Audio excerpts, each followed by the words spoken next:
నీ సమస్త శత్రువులు నీ ఎదుట నుండి పారిపోనట్లు చేసేదను. నిర్గమాకాండము 23:27. ఏ శత్రువు నీ మీదికి రాడు, నీవు భయపడనక్కర్లేదు. ప్రతి వారికి శత్రువులు ఉంటారు. వారు మనల్ని అమాంతం మృంగివేయాలని చూస్తూ ఉంటారు. సాతానుడు దేవుని బిడ్డలకు ప్రధాన శత్రువు. ఎవరిని మృంగుదనా అని గర్జించు సింహం వలె తిరుగుతూ ఉంటాడు.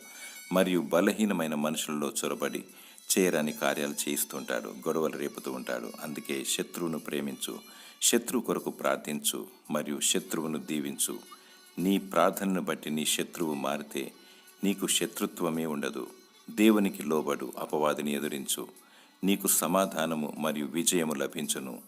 దేవుని స్తుతించు, ఆయనను ఆరాధించు, నీ పక్షాన ఉండి నిన్ను ధైర్యపరచును. దుష్టుడు తరమకుండానే పారిపోవును. దేవుడు నీకు ధైర్యమును, సమాధానమును, విజయమును దయచేనుగాక. ఆమెన్.